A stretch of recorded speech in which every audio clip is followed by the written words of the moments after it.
Welcome everyone to another video of Vinyl Addict. This is Chili, and the whole Metallica cancellation thing is going on, and so I thought I'd chime in on five artists, five musicians, bands that kind of reject that woke culture and are still being anti-establishment in their own ways and refuse to be canceled. And one of them, they're from all generations. And the first one I want to talk about is Van Morrison.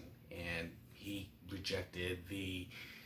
made songs about rejecting the lockdowns and COVID and all these things. And so, of course, if you're against the mandates and those kinds of things, that they go after you. So he wrote a song, of course, with Eric Clapton, who was also vocal about this, and because right about now, there's places right now, there's different states talking about, about mandates, about the lockdowns and the mask coming back, and so it's good that there are some bands and some artists that are just like speaking their mind, and whether you agree with it or not, I think that's the thing, and so Van Morrison being the spear of this, I put him first, from back in the day with the Angry Them. This is their debut.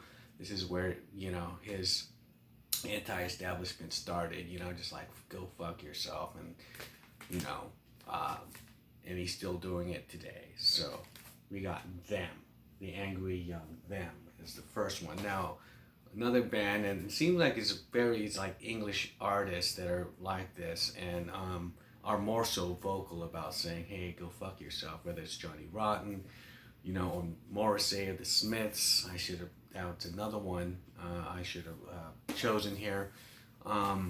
But one guy was Noel Gallagher, and even Liam, he's against he's talking about cancel culture and all this other shit, and censorship, self-censorship and whatnot.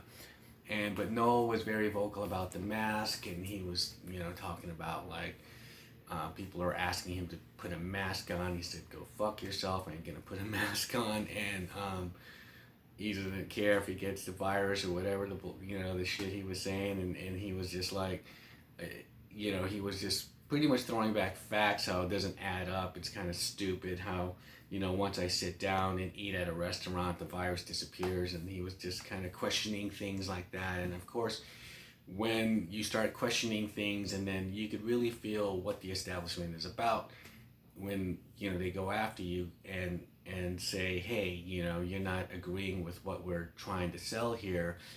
As he felt like liberties were being removed from him, and they're taking liberties away, and so my second choice goes to Oasis for both of them. It's just being like, go fuck yourself, so.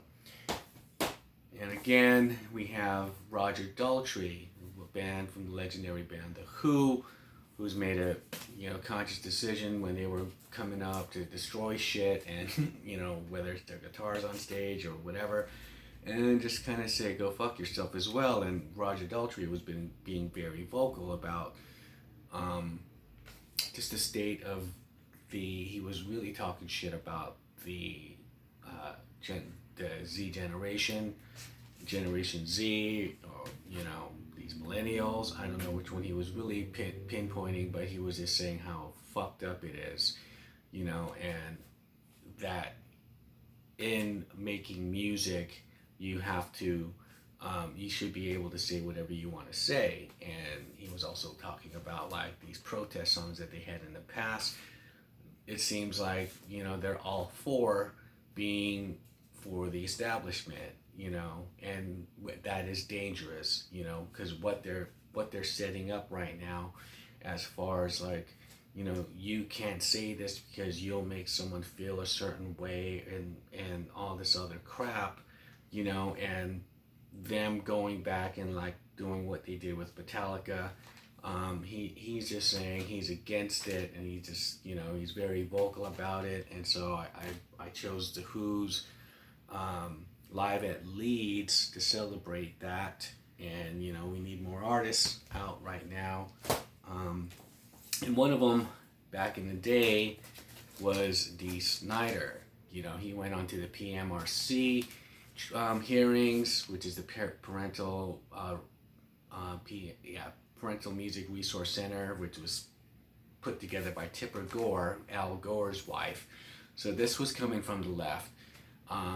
And the thing about it was she was attacking it using the words hate speech, you know, which is, I feel there's no such thing as hate speech. It's just another way of just coming in there and attacking free speech. So he was talking about not only going over to the hearing and speaking on behalf of censorship and whatnot, but as far as like when he was writing songs and he would go, oh, he'd stop himself and self-censor himself and saying that's bad. You shouldn't even feel that way, and you should just write whatever you want to write, and however it's taken is the way it's taken, and you know, it's something, it wouldn't be a true expression if you know, altered it just to, you know, not offend anybody.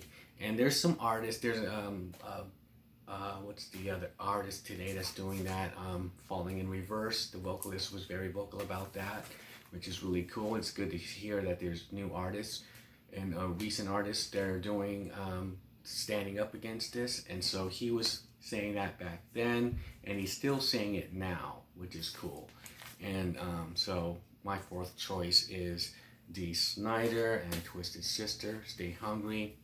And so what I also mentioned about, you know, not just the cancel culture, but whether you believe in a certain ideology or you can't be an individual and have individual thought, you know, if you're this way, if you're this color or you're this group, you have to be this and that. And I think the same thing with, you know, with bands like artists like Johnny Rotten and even Johnny Ramone, who had more who was a open conservative. And back then it wasn't a big deal that he was like that, but you could see that, you know, capitalism has paid off well for the Ramones. They got a brand, they got, you know, they're doing what they're doing. They were on a film, you know, Rock and Roll High School, the whole 9 yards.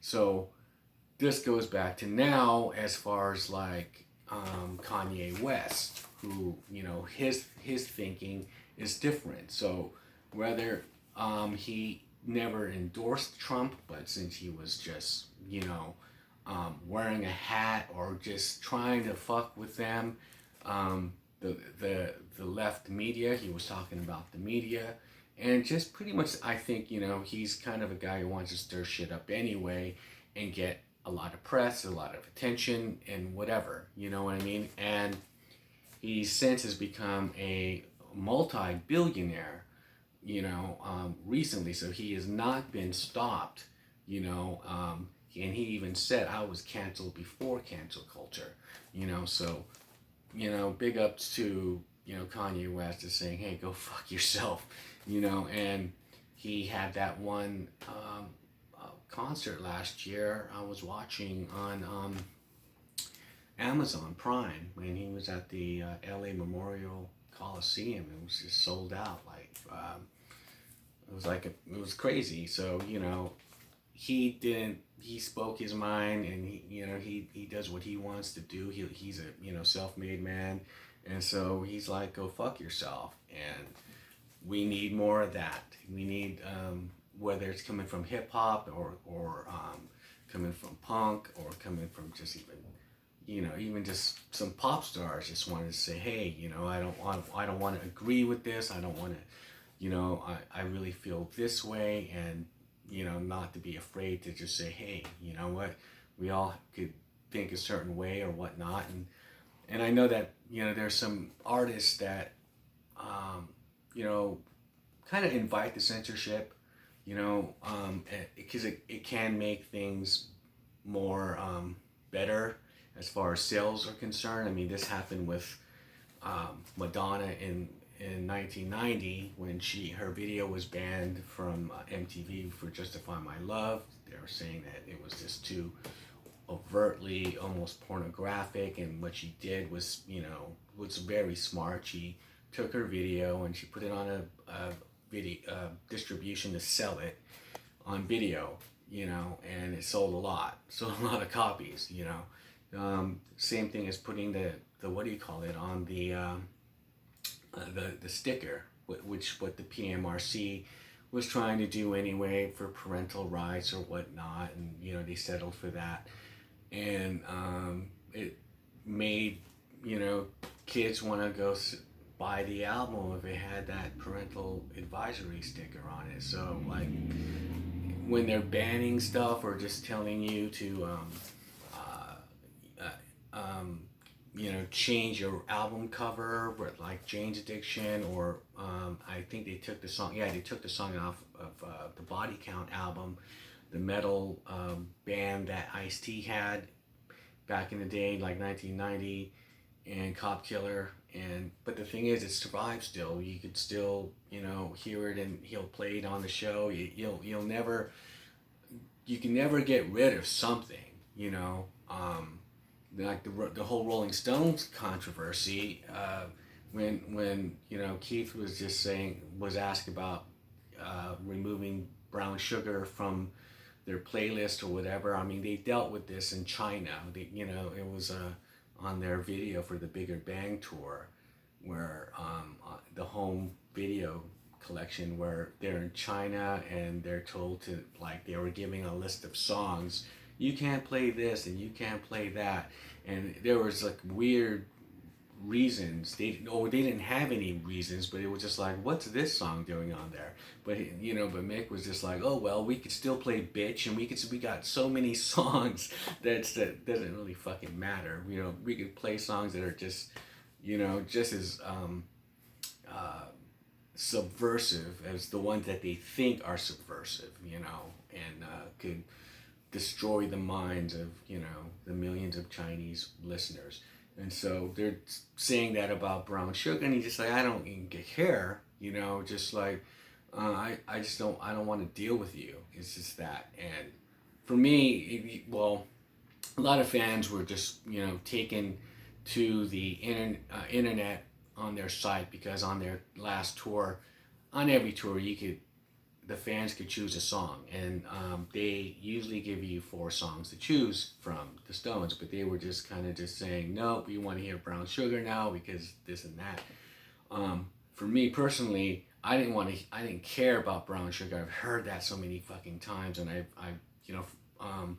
what do you call it? It was it's on every live album and this and that, so they could throw in another song, and I don't have to hear that, So that was just me. It wasn't regarding the material or anything like that, but if I don't hear Brown Sugar one night, they could play 19th Nervous Breakdown, which they did, so, or something like that, which you don't really hear all the time.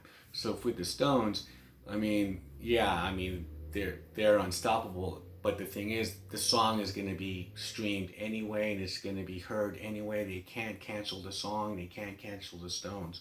So these 5 artists, at least I like how they're just kind of vocal about it, and like saying, no, we're not going to take your shit. We're not going to put a mask on. We're not going to do this or that.